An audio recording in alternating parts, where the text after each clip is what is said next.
오늘은 대강절 첫째 주일입니다.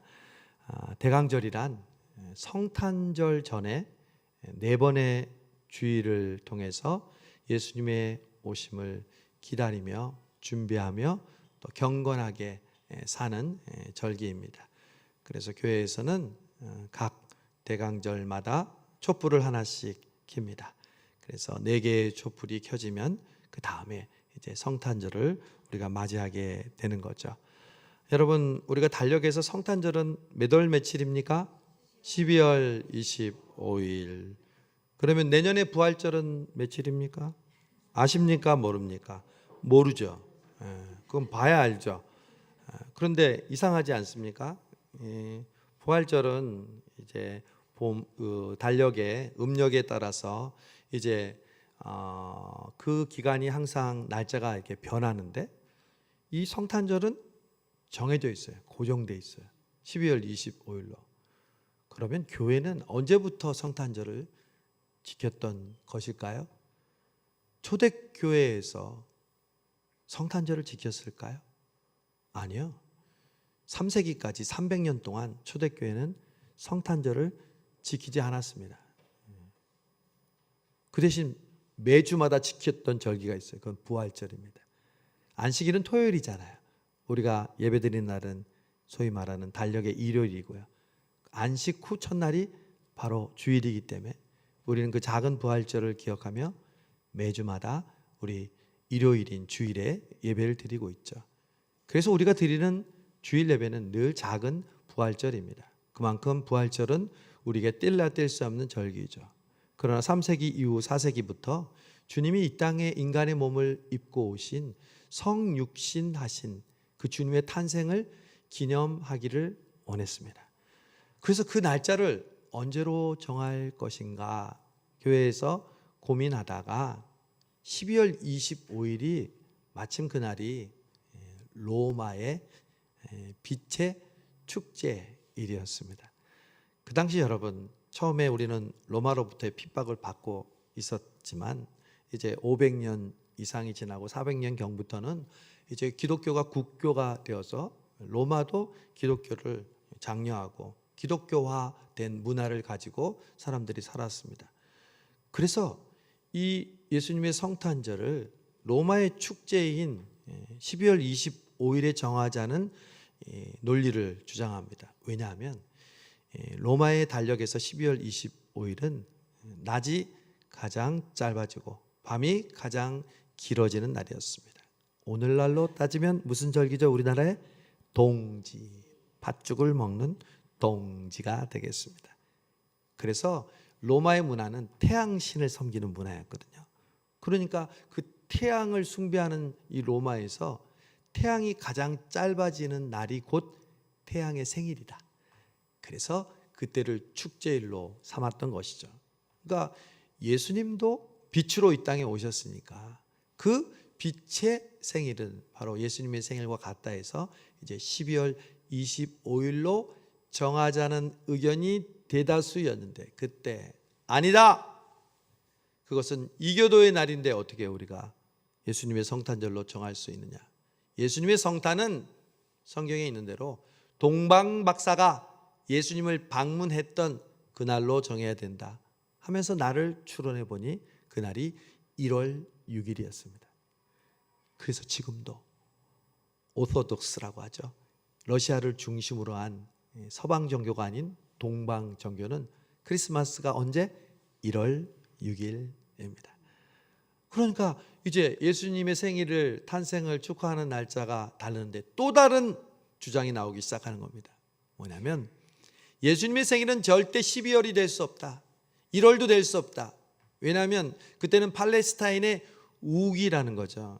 비가 많이 오는 우기여서 우기에는 절대 목자들이 밖에서 자지 않는다. 어떻게 목자들이 밖에서 자다가 천사의 음성을 듣고 예수님을 영접하는데 그때가 어찌 12월이고 1월일 수가 있냐. 건기인 4월이나 5월이 맞다. 이렇게 중구난방으로 서로 주장을 했어요. 아직 정해지지 않았을 때니까요. 그때 예루살렘에 그 당시에 대장이었던 주교인 시릴이 이제 전체 로마의 주교인 이 율리시우스에게 날짜를 정해 주십시오. 지금 사람들이 정말 중구난방이니까 이거 언제 지켜야 될지 모르겠습니다. 그래서 이 율리우스가 이제 12월 25일을 정하는 게 좋겠다 하고 이야기를 해주는데 이 시릴은 1월 6일로 자기들은 지키겠다고. 결국 그 말을 듣지 않고 자기가 원하는 답이 있었던 거예요. 그러던 가운데 이제 율리우스가 죽고 그 다음에 로마의 주교였던 리베리우스가 드디어 모든 교회에 명령을 내렸어요. 12월 25일이 성탄절이다. 그래서 그 이후로부터 수천 년 동안 우리가 성탄절을 12월 25일로 지키고 있어요. 그러면 여러분 중요한 건 무엇일까요? 성탄절이 12월 25일이냐 아니냐? 전혀 그 문제는 우리에게 중요한 것이 아니라 성탄절의 본질이 아닙니다. 마치 동방박사가 3명이냐 4명이냐. 여러분 성경에 동방박사가 3명이라는 말이 있을까요? 없을까요? 없어요. 어디 3사람이라고 있어요? 동방박사들이 왔다고 그랬죠. 3사람이라고 하는 이유는 뭘까요? 황금과 유황과 모략을 한 사람씩 드렸는지 동시에 드렸는지 어떻게 알아요? 성경에는 없어요. 그러니까 어떤 사람들은 4명이라고 주장하는 사람도 있어요. 한 명은 돌아가지 않다가 예수님의 십자가에 죽으시는 것을 목도했다는 말도 있고 그런 책도 나왔잖아요. 그래서 중요한 것은요, 동방박사가 몇 명인지 12월 25일이 진짜인지가 아니라 가장 중요한 것은 예수님이 이 땅에 육신의 몸을 입고 오셨다는 사실입니다. 하나님이신 말씀이신 예수님이 분명하게 인간의 몸을 입고 이 땅에 오셨다는 것, 그것을 기억하고 주목하시는 여러분이 되시기를 바랍니다. 오늘 우리가 주목할 이 대강절의 첫 번째 인물은 제가 지난주 월요일 날 우리 새벽 기도를 통해서 여러분과 함께 나눴던 요셉이라는 사람입니다. 참 성경은 복음서는 균형이 있어요. 이 마태복음은 동방박사를 주목하면서 예수님을 경배하는 모습을 묘사했다면 누가복음은 목자를 중심으로 예수님을 경배하는 그 이야기를 주목합니다. 그리고 누가복음은 마리아가 어떻게 성령으로 예수님을 잉태하게 되었는지 그 사건을 중심적으로 묘사한다면 오늘 우리가 읽은 마태는 누구를 중심으로 묘사해요? 요셉을 중심으로 묘사합니다. 여러분, 우리는 마리아에 대해서는 그 이야기를 익히 잘 알고 주목해요. 천사가 나타나서 주의 계집종이오니 말씀대로 이루어질지어다. 그리고 천사가 은혜를 입은 자여 평안할지어다. 그러면서 마리아의 찬가에 대해서 우리가 묵상하고 그걸 또 음악으로 찬양하기도 하죠. 그런데 교회는 요셉에게 주목하지 않아요. 요셉은 언제 주목하냐? 제가 어렸을 적 성극할 때 마리아의 남편으로 딱 요셉, 너는 요셉해라. 근데 대사는 없어. 네. 그러면서 요셉하고 아기 낳는 장면, 그리고 그 마리아를 데려가는 장면, 그때만 우리가 잠시 기억하지 요셉을 마리아처럼 우리가 주목하지 않는다는 거죠. 근데 저는 이번에 알게 됐어요. 요셉은 마리아처럼 주목해야 될 사람이에요. 예수님의 오심을 우리가 준비한다면 반드시 요셉을 우리가 기억해야 돼요. 여러분, 한마디로 요셉은 어떤 사람이었을까요? 오늘 말씀해 보니까 19절을 보니까 그의 남편 요셉은 어떤 사람이라? 의로운 사람이라. 저를 따라서 요셉처럼 의로워라. 이게 오늘 우리 주님이 우리에게 주시는, 성수동교회 주시는 음성이에요. 우리도 요셉처럼 의로운 사람이 돼야 합니다. 그러면 어떻게 의로운 사람이 될 수 있을까요? 일단 이 상황과 배경을 이해해야 요셉이 왜 의로운 사람인지를 알게 돼요. 그냥 겉으로 의롭다는 단어로 요셉을 의롭다고 여길 수가 없어요. 왜냐하면 배경과 상황을 알지 못하고. 이 배경과 상황은 이 유대와 팔레스타인의 결혼 문화를 이해할 때 우리는 제대로 요셉이 의로운 사람이라는 걸 비로소 이해하게 됩니다. 우리나라의 결혼 문화는 어떨까요? 예전에 우리나라 결혼할 때 약혼식 있었습니까? 없었습니까? 있었습니다. 물론 저는 못했지만 우리 나이 더 드신 분들은 약혼식 하는 것이 일반적이었고 또 그것이 결혼을 하기 위한 그런 과정이었는데 요즘은 약혼식을 하지 않습니다. 결혼 문화가 변하고 있습니다. 또 결혼식은 예수 믿는 사람들은 다 어디서 했습니까? 예전에는 교회에서 했습니다. 그러나 요즘은 어디서 합니까? 다 예식장에서 합니다. 목사님은 이제 예식장에서 주례를 보는 주최하는 사람이 아니라 예식장 직원이 시키는 대로 목사님 설교는 5분을 넘지 마십시오. 그리고 사진 찍을 때 뭐 할 때 전체 시간을 이 시간에 맞춰야 합니다. 매우 곤란하고 매우 어려울 때가 많습니다. 교회에서 할 때는 목사님이 다 하는데 그런데 1월 달에 제가 지난번 수요일에 참석해서 저에게 결혼 주례를 부탁한 친구는 정말 특이하게 교회에서 결혼을 합니다. 용인에 있는 어떤 교회에서 자기 교회를 결혼식 하는 그런 장소로 이렇게 제공하고 오픈했어요. 저도 결혼을 성북동에 있는 예담교회라는 감리교회에서 결혼을 했는데 거기서도 지역 주민들에게 제 아내가 도남동에 살았으니까 거기서 결혼을 할 수 있도록 제공해 주셔서 거기서 결혼을 했거든요. 여하튼 결혼 문화는 각 나라마다 달라요. 근데 예수님 당시에 이 팔레스타인의 유대의 결혼 문화는요 2가지 단계가 있었어요. 첫 번째 정혼, 약혼이라는 걸 먼저 해요. 그건 뭐냐면 본인이 만나는 게 아니라 부모님과 또 신랑 신부의 가족의 대표가 만나서 이 둘을 함께 결혼시킵시다 하고 약속을 맺어요. 계약을 해요. 그게 바로 약혼식이고 정혼식이에요. 여러분 이것은 둘이 약혼을 하고 함께 살지는 않지만 결혼의 효력이 있었습니다. 그건 법적으로 이 둘이 결혼했다는 것을 의미했습니다. 그래서 정혼식을 한 다음에 곧바로 둘이 사는 것이 아니라 1년의 기간에 유예기간을 놓고 신부는 친정에서 이제 신부 수업을 하고 신랑은 신부를 맞이하기 위해서 가장으로서의 그러한 준비를 하고 난 다음에 1년이 지나면 이제 신랑이 신부의 집으로 가서 신부를 데려오는 그 단계가 바로 2번째 단계예요. 그게 바로 혼인잔치라는 거예요. 마태복음 25장에 나오는 신랑을 기다리는 슬기로운 5처녀, 미련한 5처녀가 뭐냐면 1년이 지나서 언제 올지 모르는 그때쯤 온다고 했는데 기다리는데 신랑이 밤에 늦게 왔던 거죠. 신부의 집에. 그 신랑을 맞이하는 사람들이 들러리인데 신부의 들러리인데 그때 신랑을 맞이하지 못한 5명이 있었다는 거죠. 신랑이 그래서 신부의 집에 가면 잔치가 벌어져요.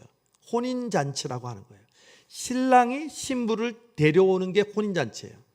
여러분 나중에 예수님이 오시면 무슨 잔치가 벌어진다고 그랬어요? 혼인잔치가 벌어지죠. 그러니까 혼인잔치죠. 신랑 대신 예수님이 신부인 우리를 뭐하러 오세요? 데리러 오시는 게. 그게 세상의 마지막 날 재림이잖아요. 그게 바로 혼인잔치인 거죠. 그래서 비로소 1년이 돼서 신랑이 신부 집에 와서 신부와 잔치를 벌이고 자기 집으로 데려가면 그때부터 부부로서 사는 것이죠.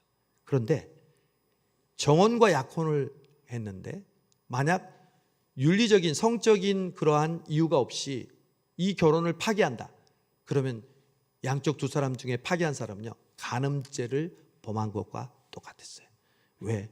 결혼을 함부로 파기하는 것은 용납이 안 됐거든요.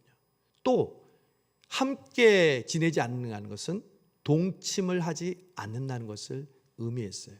근데 만약 동침을 했다 이러면 어떻게 해요?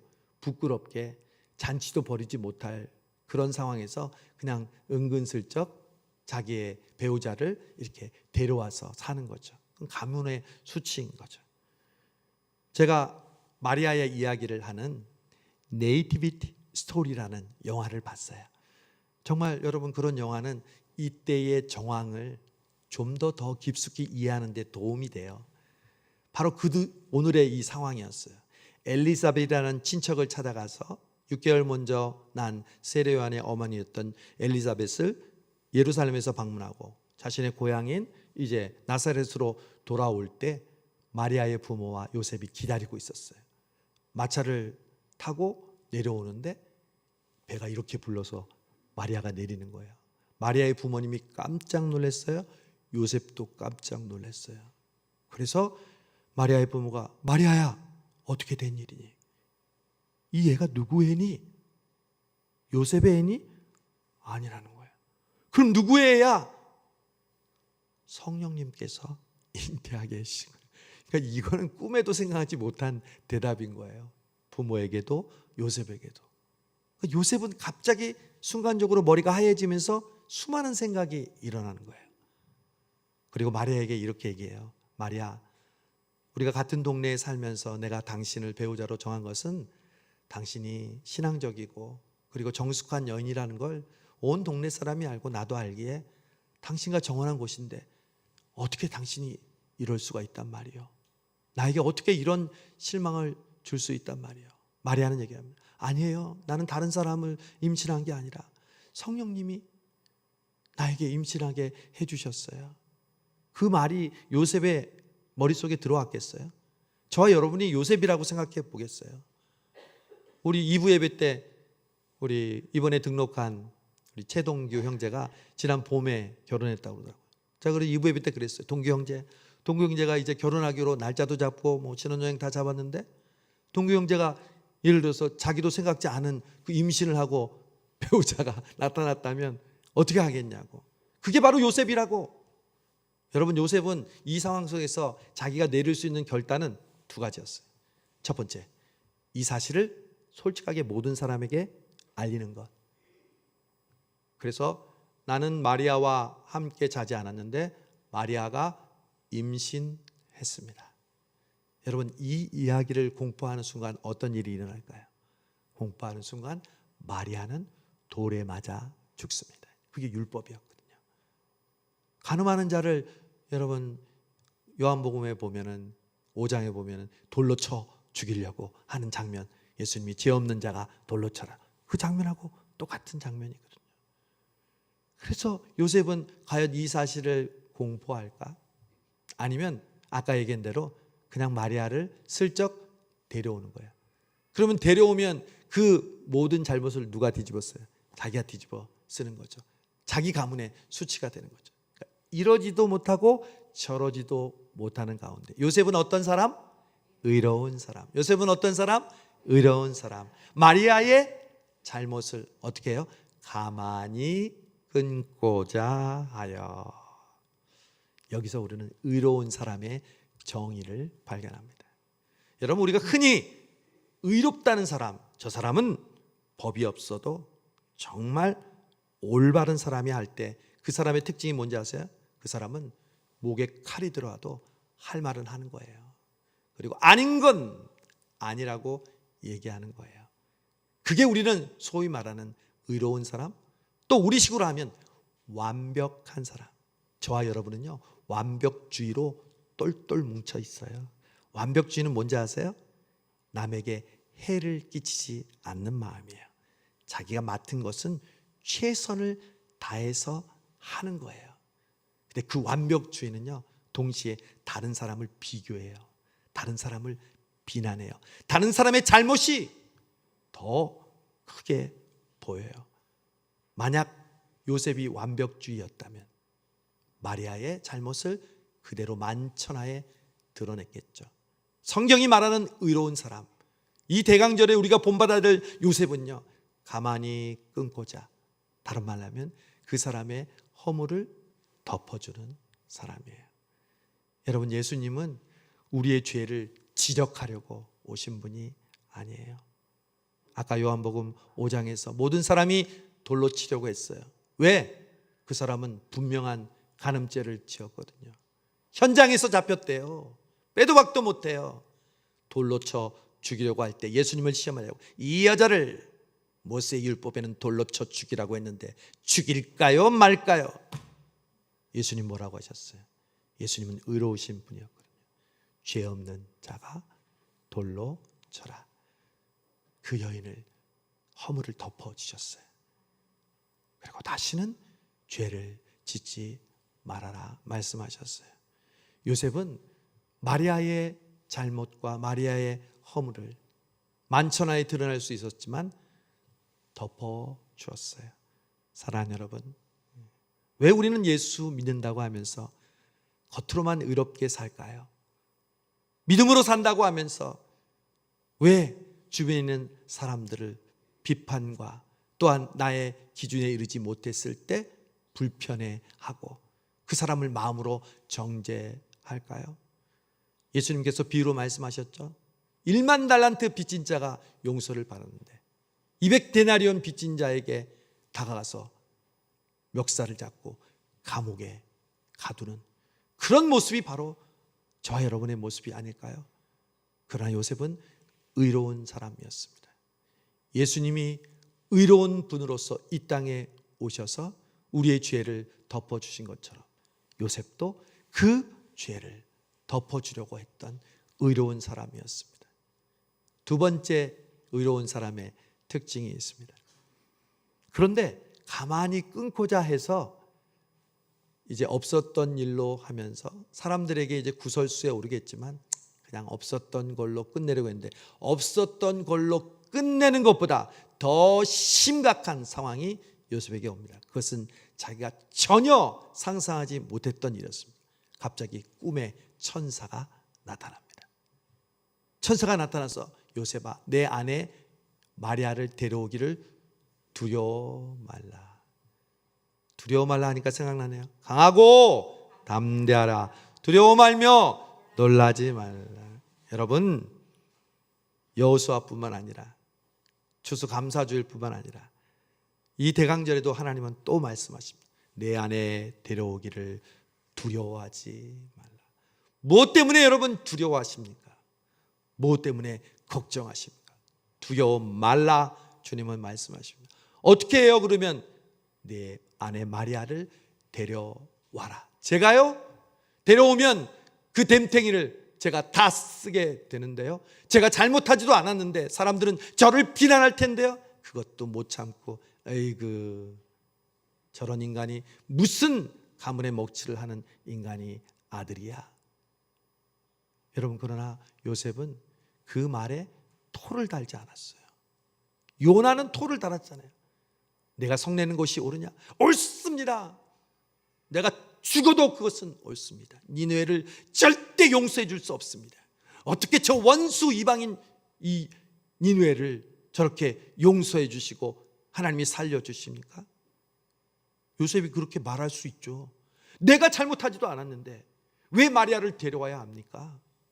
그러나 요셉은 그 말씀에 순종합니다. 저는 이 부분에 대해서 묵상했어요. 요셉이 예수님의 육신의 아버지가 될 수 있었던 것, 그것은 우연이 아니었습니다. 예수님은 허투루 하나님께서 예수님의 아버지를 그냥 설정해서 만든 사람이 아니라 분명한 의도가 있고 분명한 자격을 통해서 하나님께서 예수님의 육신의 아버지가 되게 하셨다는 것, 그것을 이 사건을 통해서 우리는 알게 되는 거죠. 뭐냐면 바로 죄를 대신 자기가 감당하는 것.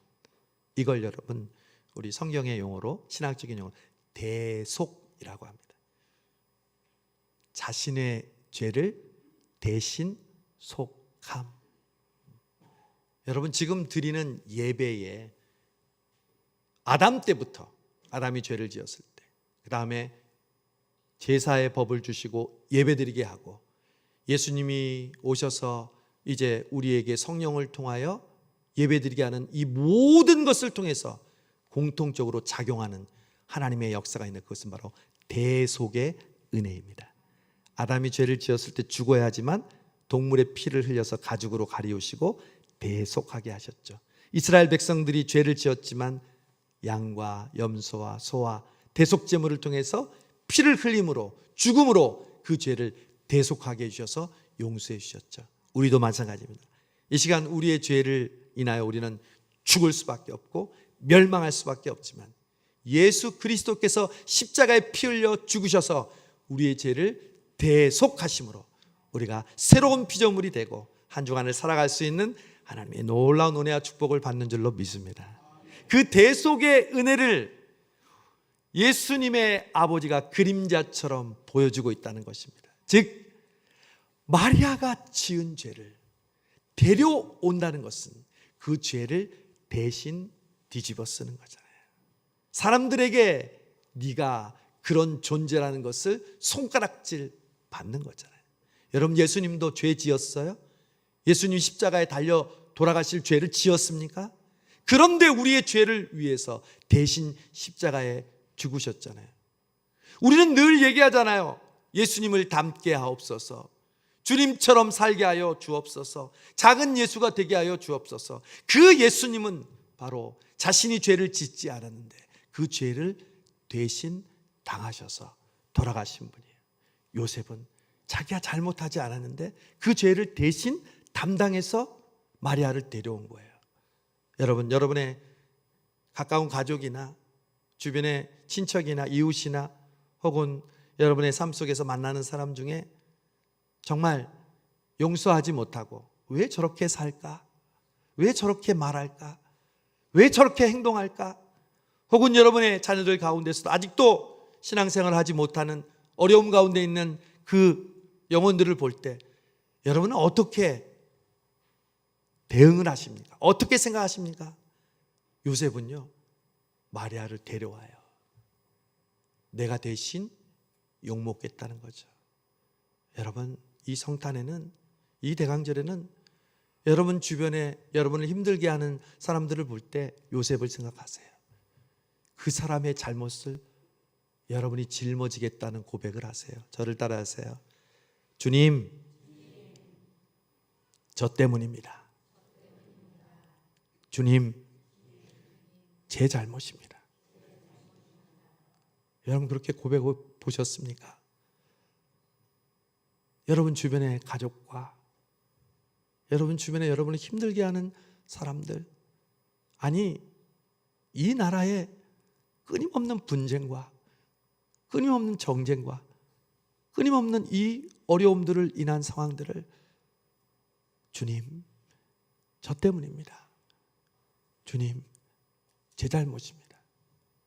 이게 바로 요셉이었어요. 이게 바로 예수님이셨어요. 여러분 실제로 그 사람에게 얘기 못해도 여러분 이 대강절에 그렇게 스스로 고백하세요. 왜 이런 일이 있습니까? 주님, 저 때문입니다. 그때 가슴이 뜨거워지는 거예요. 그때 눈물이 나는 거예요. 그때 예수님이 생각나는 거예요. 예수님 무슨 잘못으로 십자가에 죽으셨어요? 왜 그 처참한 십자가를 지셔야 했어요? 나 때문입니다. 내 죄 때문입니다. 알고 보니까 요셉이 그걸 지금 우리에게 보여주고 있더라고요. 그 예수님의 대속의 모델이 바로 육신의 아버지인 요셉을 통해서 드러나고 있더라고요. 아하, 그렇구나. 여러분 다른 사람들에게 그렇게 완벽하게 보여줘서 여러분 행복하십니까? 여러분 평안하십니까?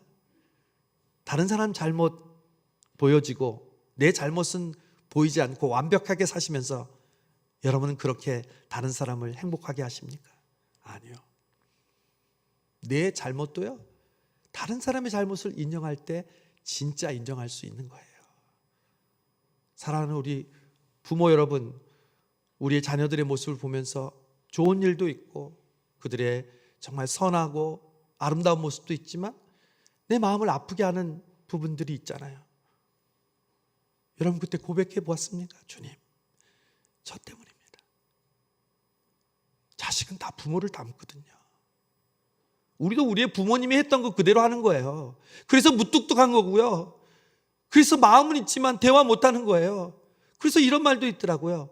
아버지는 등으로 말한다. 말을 못하니까 그냥 뒤로 돌아섰어. 근데 등으로는 계속 말하고 있는 거야. 내가 너를 얼마나 깊이 생각하는데, 내가 너에게 해주고 싶은 것 얼마나 많은데. 여러분 그렇게 우리의 마음을 요셉처럼 고백하는 거예요. 주님, 저 때문입니다. 주님, 제 잘못입니다. 주님 앞에 고백할 때 우리도 요셉처럼 의로운 사람이 될 줄로 믿습니다. 마지막 세 번째, 요셉이 의로운 사람이 될 수 있었던 것은요, 꿈의 지시함을 받고 그 꿈의 지시한 대로 순종했기에 의로운 사람이었어요. 요셉은 이 짧은 복음서에 3번이나 꿈의 지시함을 받았다고 얘기해요. 첫 번째, 오늘 마리아 데려올 때 천사가 나타났고, 두 번째, 베들레헴에서 아기를 낳고 이제 헤롯이 다 죽이려고 하니까 애굽으로 가서 피신하라는 꿈의 지시함을 받고, 또 헤롯이 죽고 나니까 꿈에 천사가 나타나서 이제 고향으로 돌아오라고 얘기하는 지시하심을 받고, 그 꿈대로 요셉은 움직였어요. 일단 의미는 몰라도 겉으로 볼 때는 꿈대로 순종하는 사람은 의로운 사람이구나. 목사님, 그러면 오늘부터 기도해야 되겠습니다. 꿈속에 천사가 좀 나타나서요, 저도요, 천사가 나타나면 금방 순종할 거예요. 다른 사람도 못 보는 천사를 저에게 보여주시는데 제가 순종 안 하겠습니까? 아브라함에게 나사로가 품에 있을 때, 거지 나사로가 품에 있을 때 부자가 그랬잖아요.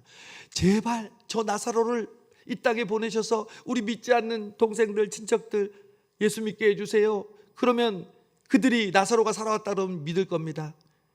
하나님 뭐라고 해요? 천만의 말씀. 지금에 있는 사람들을 통해서 믿지 않는데 나사로가 왔다고 해서 믿겠느냐? 여러분, 꿈에 무슨 뭐가 나타났다고 우리가 믿는 게 아니에요. 여러분, 우리가 꿈을 꾼다는 건 뭘까요? 근데 저는 또 동명이인인 똑같은 특징을 가진 사람을 발견했어요. 창세기 50장에 나오는, 이 40장부터 나오는 요셉은 무슨 사람이에요? 꿈의 사람이잖아요. 구약의 요셉과 신약의 요셉은 동일해. 꿈의 사람이었어요. 꿈에 지시한 대로 인도함을 받고 순종했고 그 꿈을 이뤘던 거예요. 여러분, 이 대강절에 요셉이 꿈을 꿨던 것처럼 우리에게도 꿈을 주십니다. 무슨 꿈이요? 밤에 자는 꿈 말고, 물론 그 꿈도 하나님이 특별하게 우리에게 주십니다. 저는 그 꿈을 부인하지 않습니다. 그러나 우리 모든 사람이 꿀 수 있는 꿈, 우리 모든 사람에게 나타나는 꿈이 있는데 그것은 바로 성령의 감동인 줄로 믿습니다. 지금은 우리는 꿈의 시대를 살고 있지 않습니다. 왜? 예수님 오기 전까지는, 예수님 시대까지는 그런 꿈이 역사했을지 몰라도 예수님이 이제 승천하시고 우리에게 성령을 보내주시고 지금은 하나님이 직접 나타나는 시대도 아니고 꿈의 시대도 아니고 바로 성령의 시대입니다. 즉 꿈을 꾼다는 것은 성령께서 우리를 감동하시는 것이 꿈을 꾸는 것인 줄로 믿습니다. 여러분 안에는 성령님이 계십니다. 오늘도 이 자리에 나올 때 그 성령님이 여러분을 인도하셨기에 여러분 이 자리에 나오실 수 있었습니다. 그 성령님의 인도하심을 받는 것이 요셉이 꿈의 지시대로 사는 삶인 줄로 믿습니다. 성령님은 누구에게나 역사하십니다. 성령님은 누구에게나 감동하십니다. 누구에게나 나타나시고 누구에게나 우리의 마음을 움직이십니다. 여러분 그때마다 요셉처럼 꿈에 나타난 천사의 지시에 순종했던 것처럼 여러분의 마음속에 계신 성령님이 감동하실 때 교회 가고 싶다, 예배 드리고 싶다, 봉사하고 싶다. 어제도 김장 담그는데요, 우리 초등학교 1학년 아이를 둔 엄마가 왔어요. 여러분 일반적으로 생각하면 아이를 돌보고 있는데 어떻게 김장을 담그고 와요? 그 아이가 믿음이 좋아, 우리 예은이가. 그래서 엄마 따라왔는데 자기는 그 초등부 시대에 누워가지고 열심히 책을 보고 엄마는 봉사했어요. 교회 가고 싶다, 봉사해야지. 기도하고 싶다, 봉사하고 섬겨야지. 내 마음속에 감동이 올 때 여러분 주체하지 마세요. 제가 지난주에 등록한 우리 선주자매, 우리 교회 오늘 2번째 왔어요. 지난주에 처음 새가족 공부를 하고 이제 11시 반에 출근하기 위해서 가야 돼요. 근데 9시 예배를 드리면 시간이 남잖아요. 그 남는 시간에 제가 그랬어. 선주야, 너 유치부에 가서 아이들 일찍 온 아이들 같이 선생님들하고 좀 돌봐줘. 근데 그렇게 순종했어요. 오늘도 선주야, 그렇게 해줄래? 네. 그게 꿈이 인도하는 대로, 성령이 인도하는 대로 지시하는 삶 아닌가요? 교회에 온 지 얼마 되지도 않았는데 그 젊은 친구가 오늘 제가 기도하는 법에 대해서 가르쳐 줬어요. 선주야, 기도는 5가지 영역이 있어. 찬양, 감사, 회개, 중보, 간구. 너는 무슨 간구 기도 제목이 있니? 솔직하게 얘기하더라고. 좋은 사람 만나고 싶어요. 그럼 하나님이 좋은 사람 만나게 해줄 거야. 배우자를 위한 기도를 하고 있니? 아니요. 그런 기도도 있어요? 그럼 있지. 내가 기도문을 만들어 줄게. 그리고 너 그걸 가지고 매일 기도해. 네, 알겠습니다. 성령님이 인도하시는 대로 여러분이 그 마음을 가지고 요셉처럼 인도함을 받을 때 비로소 요셉은요, 예수님의 육신의 아버지가 되었고, 여러분, 저는 요셉을 묵상하면서 또 하나 좋은 거 깨달았어요. 예수님은 비록 성령으로 태어나신 아들이었지만 요셉의 아들 중에 야고보라는 아들이 있어요. 우리가 읽고 있는 야고보서는 베드로, 야고보, 요한 할 때 제자의 야고보가 아니라 예수님의 형제 야고보예요. 아, 육신의 아버지가 낳은 야고보도 하나님께서 신약 성경의 저자로 사용하시구나. 요셉의 자식 농사는 예수님뿐만 아니라 그 자식들에게도 연결됐구나 깨닫게 되었어요. 사랑하는 성도 여러분, 대강절이 시작되었습니다. 요셉처럼 의로운 성수성교회 저와 여러분이 되시기를 바랍니다. 의롭다는 것은 겉으로 완벽한 사람을 말하는 게 아니라는 거죠. 다른 사람의 허물을 덮어주고, 제 잘못입니다, 저 때문입니다, 그리고 그 죄를 대속하는 예수님의 마음으로 성령님이 우리를 이끄시는 그 감동의 영장. 어저께도 얼마나 많은 분들이 와서 김장을 하고, 초등학생, 중학생, 고등학생, 그리고 청년들, 우리 장년들, 우리 안수 집사님 한 분은 금요일 날도 와서 하고 토요일 날도 와서 하고, 나중에 그 김장을 전달해 줘야 되는데 왜 이 남성계가 많이 안 왔어? 그분만 왔어. 그래가지고 이걸 전달해야 되는데 80세 이상 노인들과 이분들한테 전달해야 되는데 그걸 전달한 역할을 본인이 하겠다고 해서 정정옥 집사님에게도 박선옥 집사님에게도 이병옥 권사님도 걸어서 갔어요. 그러면서 어떻냐고 성경 공부를 어제 저녁에 하면서 어땠냐고 기뻤다는 거예요. 할렐루야! 그런 성령님의 인도하심을 받고 순종하는 자들이 있는 교회가, 그리고 일꾼들이 있을 때 하나님께서 이 교회를 부흥케 하신 줄로 믿습니다. 우리 성성교회는 의로운 사람들이 많아져야 합니다. 요셉처럼 의로운 사람들이 주님의 오심을 위하여 준비되었던 것처럼 우리 성수동교회가 다가오는 성탄절을 위해서 여기는 저와 여러분이 이 한 주간도 요셉처럼 의로운 사람으로 살아가는 우리 모두가 되기를 주님의 이름으로 축복합니다. 하나님 아버지, 감사합니다. 우리는 의롭지 못하지만 우리를 의롭다고 여겨주시고 오늘 의로운 사람 요셉처럼 이 대강절을 준비하게 하시려고 이 귀한 말씀을 주심을 감사합니다.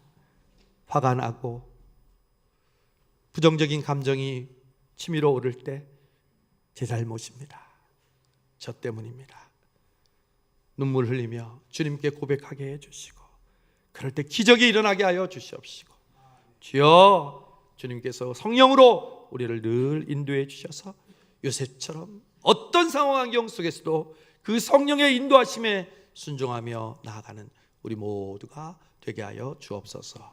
예수님의 이름으로 기도하옵나이다. 아멘.